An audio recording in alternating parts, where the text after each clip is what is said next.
for saving me from so much of bother about an article which I did not write. But the fact was, what was written in that article was 100% true.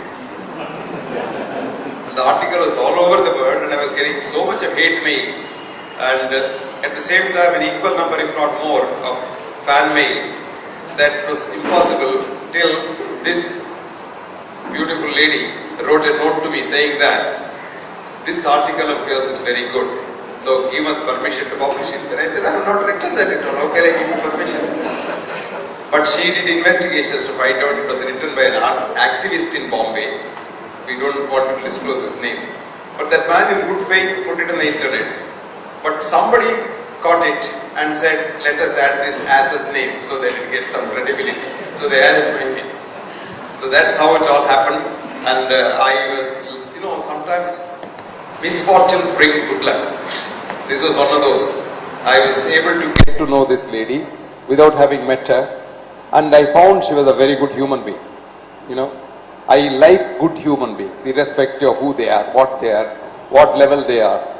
In my university I used to like, there was an attendant in that lift. He was the best human being that I had met. And I used to always like him. One day, for some reason, somebody didn't like him, they wanted to dismiss him. So the registrar's order dismissing him was on my table. So I said, why dismiss this man? So I summoned him into my office. Normally a peon is not supposed to come to the Vice Chancellor's office, and if he comes there, he'll shiver in his pants. So he thought he will get some real, mouthful of... So I told him, sit down. He said, no, I can't sit in a chair. I said, what's wrong? You are born like me. You will die like me. In between, why this difference? Maybe if you had the same opportunity that I had, you would have been higher than me. I am only a Vice Chancellor. You would have been probably the President of India. Who knows? Then he was still shivering. Then I said, look, if you don't sit in this chair, I will dismiss you according to this order. But if you sit, I might promote you. Then he sat down. Then I asked him, how did this get generated? Then he said how his colleagues who didn't like him working too fast, too hard, etc., created a lot of problems for him, built a big file. That's how it happens in organizations. Anyway, to cut the long story short, I promoted him. Even today, the university says he is the best person that they have in the university. Humane, compassionate, loving. What more do you want? So we want good people like Sucheta and all of you here.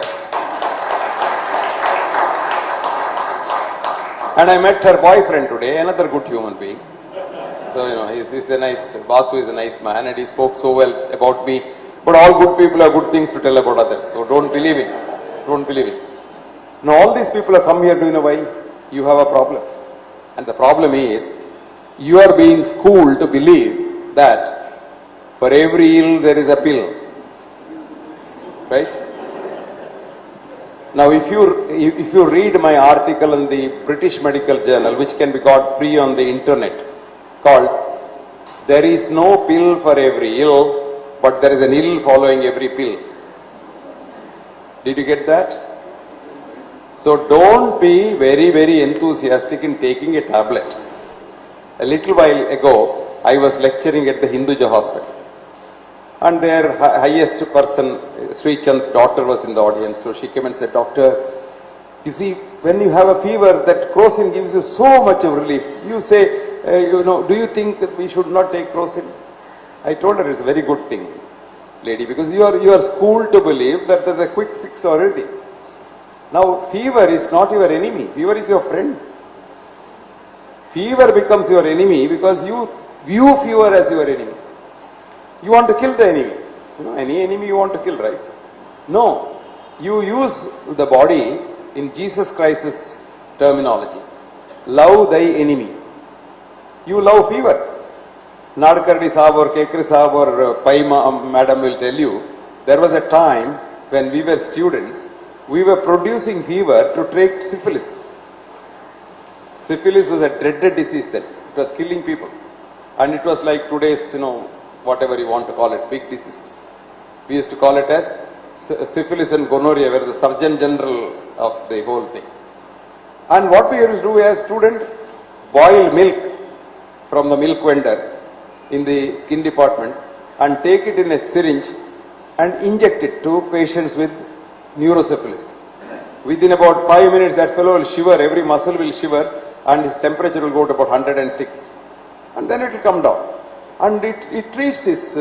So fever is a friend, and it is there because the body wants your temperature to go up to help it to fight. Nothing is done in this world without reason. But our reductionist reason, there is a cause for everything, cause-effect thing, is the biggest hoax and biggest false thing that we are made to believe that for fever there is a cause. This is very simple thinking because our forefathers used to think, when you get smallpox, it's the wrath of the goddess. If you get tetanus, the demon has hit you. If you get cancer, some other person. Cause effect, they're right. Today's professor of medicine will come in the ward, he'll see a fever patient, and the registrar will say, malaria negative, typhoid negative, but still he has fever, sir. The viral fever, very wise man saying viral fever, he has not seen the virus. That poor virus is blamed for everything. Suddenly in Japan, some years ago, Sujata, my phone has become alive. It was dead from morning, thanks to Bombay's connections. Now it's ringing, don't worry. Now I'm connected to the world. Now, there was Olympics in Japan. I don't remember how many years ago. Olympics in Tokyo. 2 years before the Olympics, a peculiar disease struck Japan. People became little paralyzed, they became blind, eventually died. So we didn't know what disease it was. So we called it as SMON, subacute myelo-optico neuropathy, which is just to confuse you with Latin and Greek, that's all. It simply means you are blind, you are not able to use your leg, and you eventually die. Then government said, people will get frightened, they will not come to Tokyo for the Olympics because Olympics is business. Remember that, Olympics is not sport. Now no sport is sport now, it is business and big gambling. So they thought billions of dollars will be generated and that will be lost. And let me tell Sucheta that if we are suffering modern medical crimes, it is because of money. Up until money came on the scene, modern medicine was so nice. To be very precise, up until the end of the 19th century, even in America, medical treatment was so good, they had modern medicine so-called. They didn't call it as, they called it allopathy. What is allopathy? Everything is allopathy except homeopathy. Allo is against, pathy is disease. Homeopathy is homeopathy. It's for the body, again body only cures. Now 1899, up until that time, there was so-called allopathy. Ayurveda was not there, but herbal medicine was there. Herbal medicine was a very big rage in America. Chiropractic came in about 1900. Homeopathy, then radioanesthesia, which was using electric current to treat patients, and shaman medicine, then pranic healing, Reiki, acupuncture, and what have you, Chinese medicine, Tibetan medicine, everything, and equally respected. Then, in 1899 to be precise, this D.P. Palmer, he was a medical doctor, he was an MD, thought, and rightly so, that most of the problems are due to the spinal nerves and the brain and the spinal cord. And he said if you set all the muscles right, you will get treated. So he called it chiropractic. So it became a science also. But 1900, America discovered oil. Oil means money. So they thought we can exploit the world of oil, fooling the Arabs and then make money and enjoy life. And their own money, we will probably buy that for $10 a barrel and send them mineral water for $100 a barrel and make money. So at this time, 3 players were there, 3 very eminent players. John Rockefeller, Andrew Carnegie, and D.P. Morgan. These were in different business, competing with one another. Then they realized, with this new thing coming up, we can all join together, collaborate, help each other, and cheat the world. That's how big money is made, by collaborating and cheating the world. What did they do? There were 147 medical schools in America. They were teaching various things. 47 of them were teaching what is called allopathy. They were all funded by Carnegie Mellon Foundation and Rockefeller Foundation and D.P. Morgan's. Now, other 100 medical colleges teaching various things. Herbal medicine, there are a lot of herbal medical colleges. Acupuncture, Ayurveda, Chinese medicine. No, Ayurveda was not there. Chinese medicine, etc., etc. So they influenced the president of the country, gave him a lot of money and told him, we will have a one-man commission to inspect the medical colleges and say which are scientific and which are non-scientific. What is the definition of science? There is no definition of science. Anyway, who did they appoint? Man called Benjamin Flexner. No, Andrew Flexner. What was he? He was the headmaster of a school in the Carnegie Mellon Foundation. Retired. Now a headmaster of a school who doesn't know what medicine is becomes a one-man commission to inspect medical colleges and decide. Like our MCI. Many of the people in the MCI don't know what medical education is, but they are there. Some good people leave it and come out. But others hang on and destroy medical education in this country. But anyway, now this fellow inspects 147 medical colleges in 6 months and writes a report saying that 47 medical colleges which are using the reductionist pharmaceutical chemistry are the only scientific ones, the other ones are unscientific. These 47 medical colleges ran on Andrew Carnegie Mellon Foundation. Did you understand that? So, with the stroke of the pen, the other medical colleges are closed and America became scientific medicine in America, and the other colleges were all called unscientific and they were not allowed to practice. And whatever happens in America, Britain copies them. And Britain also same order came, but the British royal family lived on homeopathy. So the king said no. And the queen also said no. And homeopathy is still alive in Britain, but now there is a concerted effort to kill homeopathy in Britain.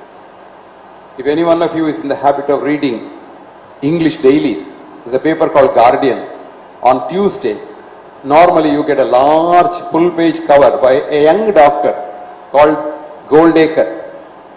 Goldacre is a young doctor who is financed by the pharmaceutical companies very heavily, and is a good writer. He writes such convincing articles every day that homeopathy is dead and don't believe in it. In fact, modern scientific data in quantum physics shows homeopathy is much more scientific than modern medicine. So homeopathy believes in energy treatment, and there is a structure for water, and this water structure is very, very peculiar structure. Rustum Roy, a great name in science, discovered the structure of water with lot of loose bonds in it. Even if you put any drop of medicine into a glass of water or a jug of water, the structure changes. Okay, this is called the signature of the medicine in the water. Then you dilute it in a bucket or in a well, the signature remains the same. So that's one thing. The number two is, if it is in the pill form, all of them are in nanoparticles, so nobody can detect a chemical in that. When you can't detect a chemical, you call it as unscientific. But you must detect a chemical, you should know what a nanoparticle is. So homeopathy is not dead, it is still alive. So I just gave you an idea to know that most of your school to believe modern medicine that we practice is very scientific. If you define science as measurement and measurement as science, probably medicine has no science at all, because most of our diseases depend on our thoughts. I'll give you one small example. It is not what you eat that kills you, it is what eats you that kills you. Did you get that? Your negative thoughts. I want to destroy somebody. I hate somebody. I am frustrated because I didn't become the president of India, Abdul Kalam became. And what happens? These negative things go inside and destroy the functioning of your system inside. You know what your body is? Quantum physics now shows us, and I can take a photograph of that. We got the camera called the photon camera, this biophoton camera.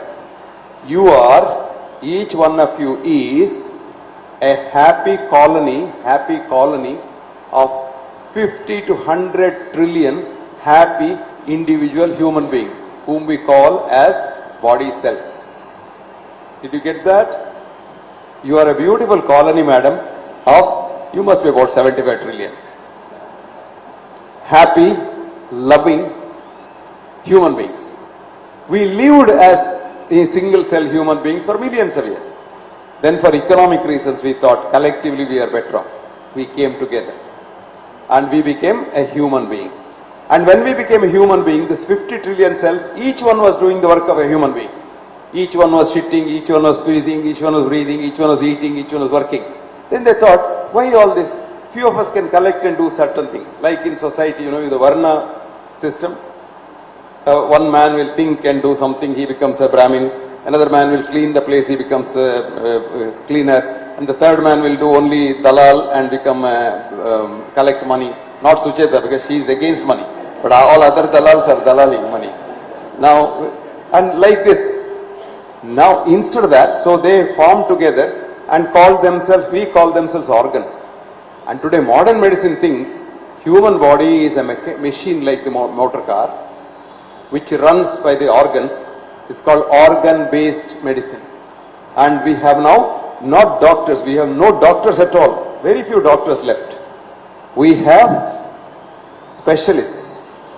What are the specialists? A specialist is one who knows more and more about less and less. And who is a super specialist? He knows more and more about, and comes to a stage where he knows more and more about nothing. Now you have a headache, okay? Now I don't say anybody has a headache. I tell him you are a headache. Now by the time you go to a specialist, because people think headache means I must go to a head specialist. Do you know where you should go? You must go to a family doctor who knows you so well, that the minute you go there and say, I have a headache, he says, hey, why did you fight with your wife last night? You shouldn't do that. You are always like this. You are an irritable character.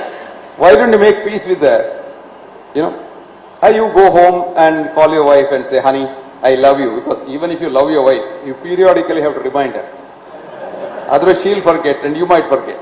So you say that and your headache is gone. Did you know that? Or supposing you hate somebody, you get a headache.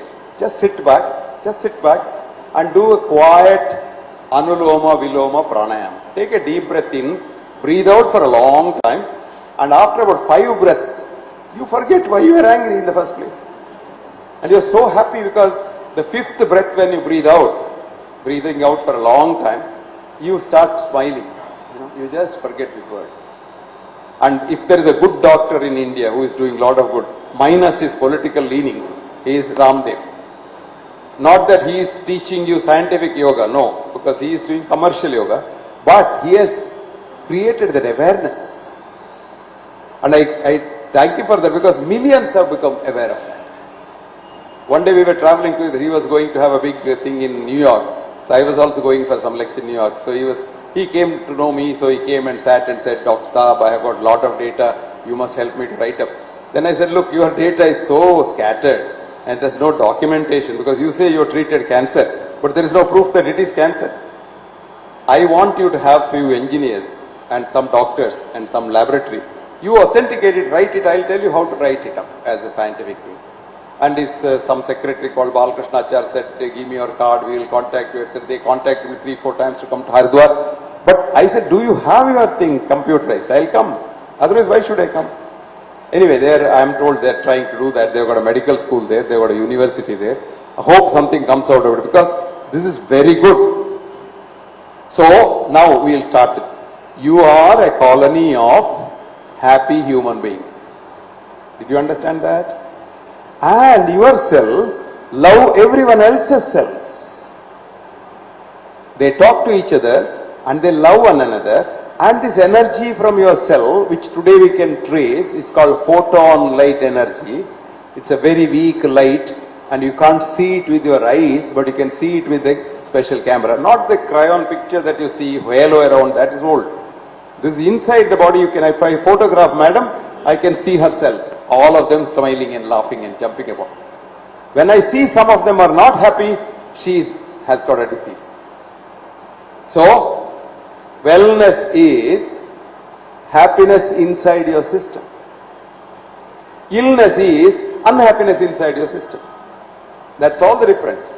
So what is health? You get up in the morning, ask yourself two questions. Do I want to work? If the answer is yes, you are healthy. So the definition of health is enthusiasm to work. Second thing is, do I want to do something for others? If the answer is yes, you are very healthy. That's called enthusiasm to be compassionate. So, health is work and love. But that love, younger generation, the spelling is L-U-S-T. That is unhealthy. But love has a bigger connotation. Like for example, in Indian philosophy, love has a different connotation. But Greeks have classified it so beautifully.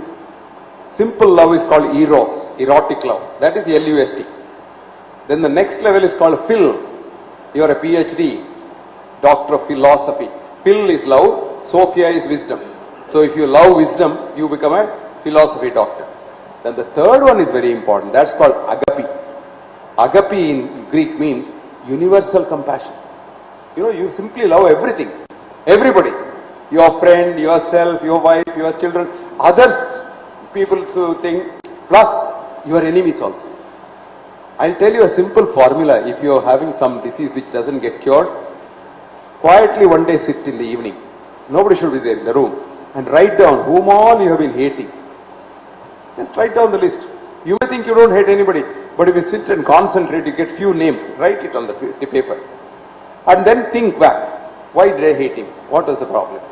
Supposing I don't like, let us say, Kinimam. Where is Nagesh Kinimam? I don't like Kinimam. Somewhere Kinimam has, I had some tiff. And that you carry the load on your back. And then your back aches, your lower back aches, your head aches, your heart aches, your esophagus aches, your stomach aches with an ulcer, or your gut aches with irritable bowel syndrome. Now you say, okay, I did hate this man. But why did I do that? And you do a little pranayama, you say, I didn't have done. So get his telephone number and say, Kinimam, I'm sorry, my apologies to you. All these years I have been carrying that hatred towards you, which was useless. I don't need it. You will be surprised. Within minutes, your headache will disappear and you will become healthier. Because your cells again start loving one another. I was telling the Hinduja doctors a little while ago. Body cells love one another so much. I'll tell you how they love a little while later if I have time or if you ask questions. Nimam has sent a big list of questions, which is very good. When they love each other, supposing I hate you and my cells loving myself and loving madam also, I hate madam. Cells get confused. What is this fellow doing? I like this madam. Why is he hating her? So there is that conflict between ourselves. Me, you concept. This is my money. This is my shirt. This is my phone. This is not yours. And we fight for it. Even for 6 inches of land in the compound wall business, we go to the court. I'll give you a joke. A friend of mine went to Gothenburg. Gothenburg is a beautiful city, where if you have a beautiful garden and a compound wall, you get rebate in your house tax. So everybody one was competing with the other. But this man was taken near the cemetery, near Sucheta's office. And the cemetery compound wall was not there. It was all broken all over.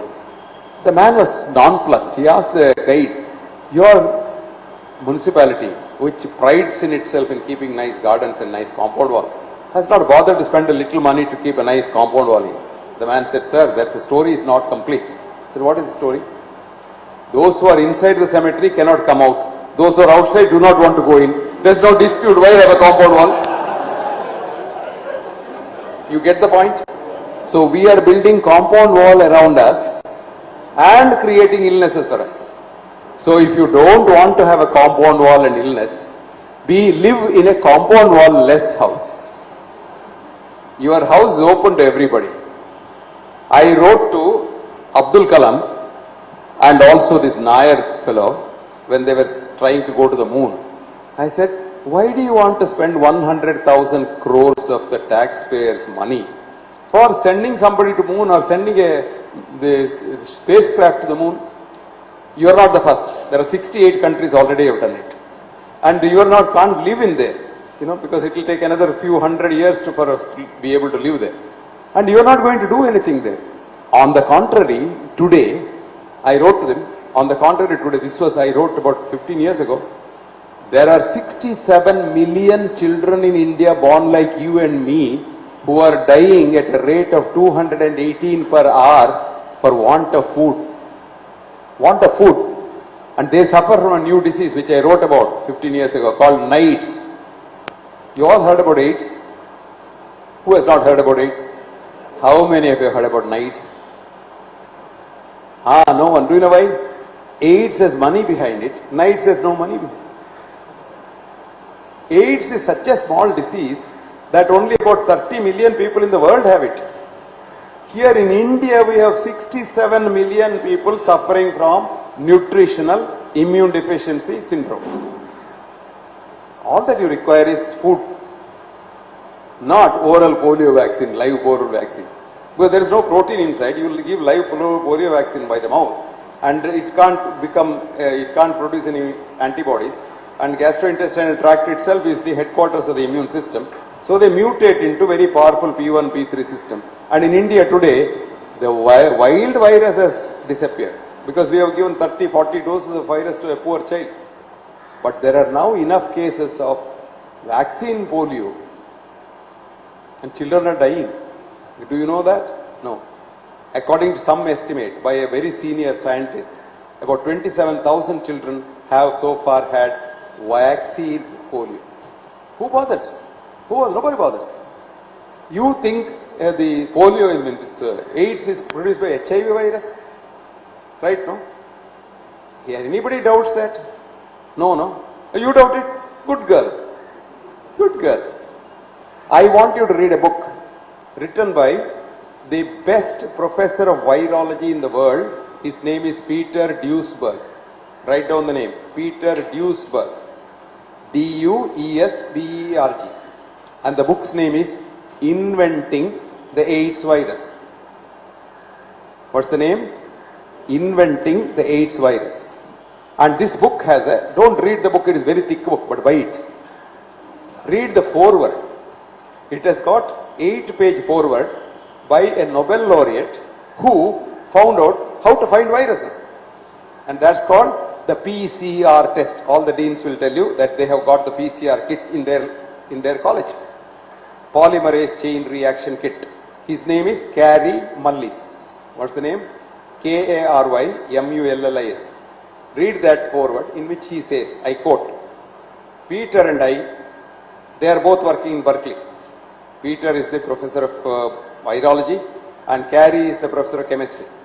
Now he says, Peter and I don't know what causes AIDS. Peter has his theories I don't understand because I am not a medical doctor. But Peter and I know one thing for certain which nobody can dispute, because Peter is the best virologist who got the Genius of the Century award, and I am the father of the test which identifies viruses. Nobody can dispute. Peter and I do not think HIV virus causes AIDS. Full stop. Read that. Now why is this? Because if you say you are in AIDS research, $8 billion is allotted by the NIH for research fund. So everybody wants to get onto the AIDS bandwagon. Cancer is 2 billion, AIDS is 8 billion. Do you know why? That Zadovidin selling company is funding all this because they can't sell that drug, because that drug was originally invented for cancer, and when they gave it, the animal died with the cancer. You understand that?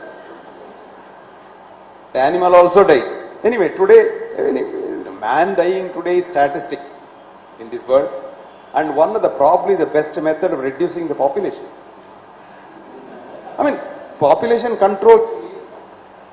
If somebody dies, we can always say he died of his own. I did everything. This is what we do.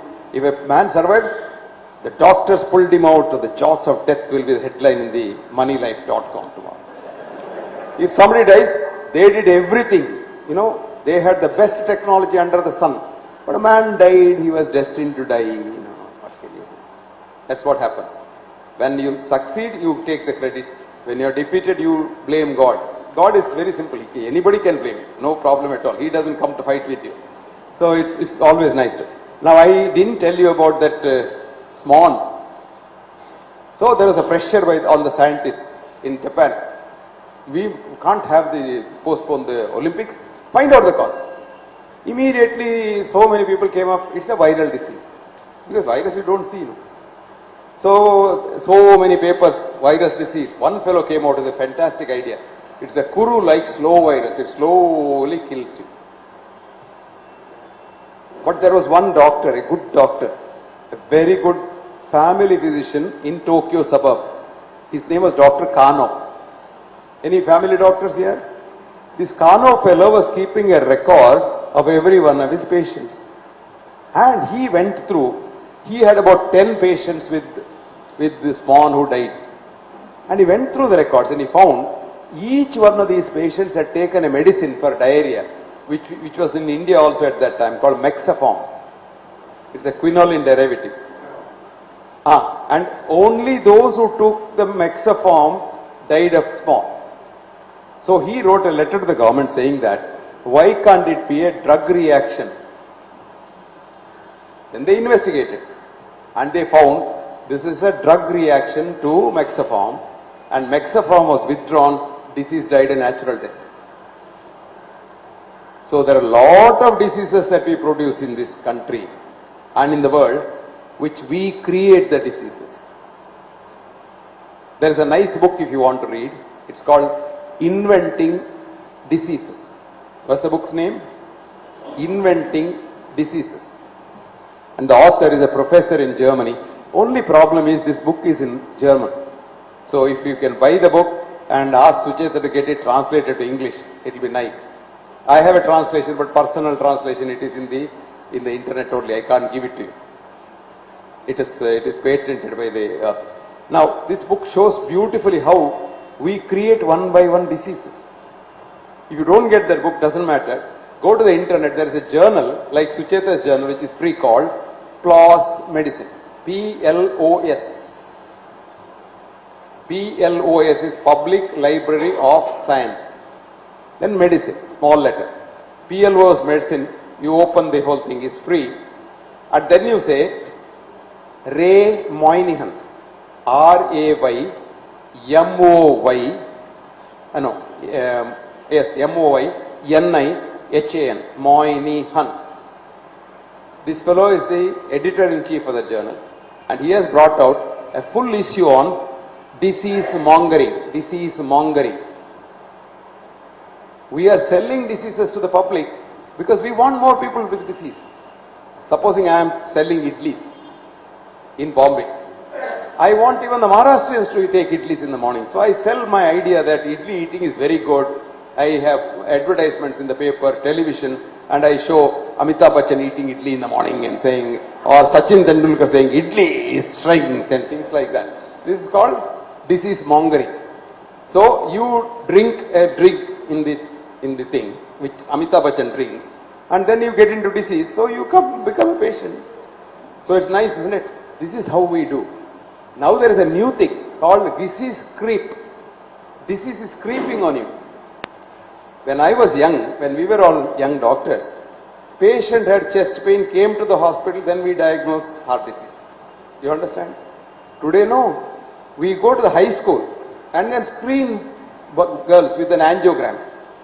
You stand in a high school and screen every child that comes there with an angiogram. 76% of the children will have 3 vessel blocks. If you don't have a block when you are young and it grows, you will die before the age of 30 of a heart attack. When you have a block, it gives you what is called protection. It's called preconditioning. So you must have a block. But today, showing the block to you and saying, oh, you are sitting on a volcano, anytime it might burst. So don't even go home, because if you go home, you will talk to somebody and may not come back. If you go home also, I can't guarantee, because you may die on the way. So you must hear. If your wife, call her here. If she doesn't have money, ask her to sell her Baggar Sutra. But it's all done when once they find out your purse is thick or you have insurance. Medical insurance is the biggest curse. American medical insurance companies are dying by the day. And all the HMOs, including the latest one is the Harvard HMO, Boston HMO, which has now left about 100,000 patients and doctors on the road, and lot of companies have gone broke. Chapter 11. Because if you are genuinely compensating for any illness, because today, even if you have a leg ache, you want an angiogram done on you. See, there is a very nice man in our district. He owns a huge temple which has got a lot of income. So he one day told me, I'm insuring the whole district for, I told him, you are doing a foolish thing. I would much rather like you to build toilets for all the poor people and give them some drinking water, which he started doing now. You will help them a lot. He insured them. And the premium was about 3 crores or something like that. He paid. Now at the end of the year, nearly about 1.5 crores of claims was rejected by the insurance companies. Now when it is rejected, this man wanted to go to the court, and the lawyer said, going to the court, no, will not help. If you can appoint somebody to arbitrate, and if the insurance company agrees, you may like. So he told me, can you arbitrate? I said, if the insurance company also likes, for your sake, because you are done for good for the people, it's a lot amount of work, I will do that. So I had the pile of case sheets in my office, about one full room. One case sheet is interesting, I'll tell you what happened. This was a farmer who was plowing his field and nicked his foot with a lot of injury, small injury. So he said, "Namak insurance we'll go to the hospital." So we went to the hospital. So they said, "Do you have insurance?" I said, "Yes." "Okay, we will admit you because this requires immediate treatment." So when they admitted, they said, "Oh, you got a cut there. Supposing we have to do anything, we have to know whether your heart is all right, your sugar, diabetes and all." They did every test that the hospital has. After having done all that, they couldn't get much money. They did everything, CAT scan, dog scan, everything. Then ultimately they said, "We will do a skin transplant. Very quickly it will heal." So they did a skin transplant. And the bill was 1,80,000 rupees. And it went to the insurance company. Now the local insurance company branch manager wrote on it in Reading, "Unscientific method of treating a fresh wound," signed. So I was looking at that and I was amazed by the knowledge of this insurance man. So I called the general manager and said, "Who is this branch manager of yours? Please, sir, he has done any mistake?" No. I want to talk to him." The man comes, in fear. So I tell him, "Sit down." I said, "Did you write this?" "Yes, sir." I said, "I will call your general manager and ask you to be promoted. You are not branch manager. You are going to be the general manager, or one of the general managers." He said, "Why?" "No, you are absolutely right, but how did you know that it is unscientific?" "Sir, to tell you the truth, I am a veterinary surgeon. Didn't make much money. I joined the insurance company."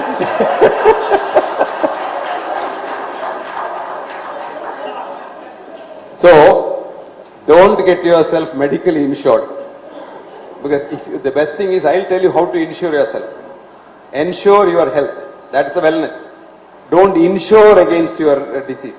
Because today, we don't do health care in the hospital. I told the other day, I wrote a letter actually to Ghulam Nabi Azad. You are not a health minister, you are a disease minister. What have you done for health in India? UNIDO has told us in 1998, India needs 5 things for health. A, clean drinking water for everybody. B, 3 square meals uncontaminated by human and or animal excreta. 4, a roof on top in place of the starlit sky. 5, avoidance of cooking smoke coming into the house. 6, a toilet for every house. 7, economic empowerment of the village women so that they don't die of their children starving and going to bed. 8, educate a girl child up to 20 years at least in school so that she doesn't get married at 13 and produce 6 children by 20. Fertility is 200% between 13 and 20. It becomes 50% after 20. 50, again 25 it becomes 25%. 35 it becomes less. Like that it goes. So best method of family planning. Government saw that and of course kept it under the table because it doesn't get the money. Who gives the money? And I wrote a letter to Abdul Kalam, Madhavan Nair and Sam Pitroda and also our Dadiwala in the planning commission. I said, why spend money on rockets? Spend money on children's food. Nobody did it. And 15 years later, today, the Prime Minister in the Red Fort was saying, it is a shame that our children today are dying of malnutrition. Can you believe that? I saw the other day an internet thing going down. They were showing Obama, his facial expression under different conditions. And then showing our Sardarji underneath one. Like that. I wrote a letter, I said, now it's a shame, but what did you do? I wrote an article about this in the Bhavan's Journal 15 years ago. I said the child is made in the mother's womb. And the whole child is made in the first 3 months. And if the mother doesn't have nutrition when the child is growing inside, the child is either dead or it is born with defective organs. After it is born, you can feed it both ways, upper end and lower end, nothing much happens. And these two chief ministers passed orders saying that a midday meal for pregnant women.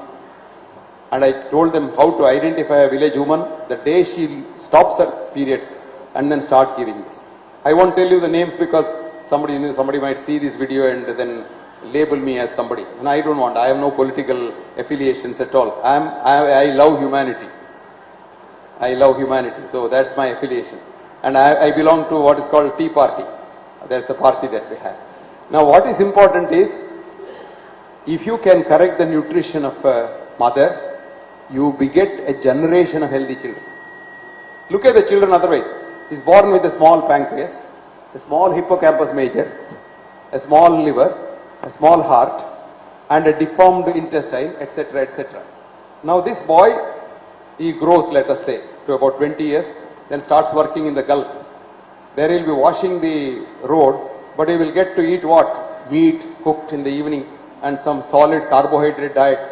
Suddenly so much of calorie goes in and the pancreas cannot produce insulin. So next, after 6 months, he'll come back with one wristwatch and one gold chain here, one chain here. And he'll come, usually these are, I see Malayalis and Doctor, or checkup cheyanalle. He is about 25 years. Checkup cheyadinde, pansari boy mele. Sugar is up in the skies. Why? Because his pancreas cannot cope with that. And when he's about 35, he gets a heart attack because the coronaries are so small, that thing. And he goes to the school, he can't pass 7th standard because hippocampus major is for memory, creativity, exam, vomiting, etc. Vomiting means book vomiting. That's called the examination. Education is what? Book vomiting, isn't it? He can't do the book vomiting. So this is our curse. And if you don't change it, you don't have a generation of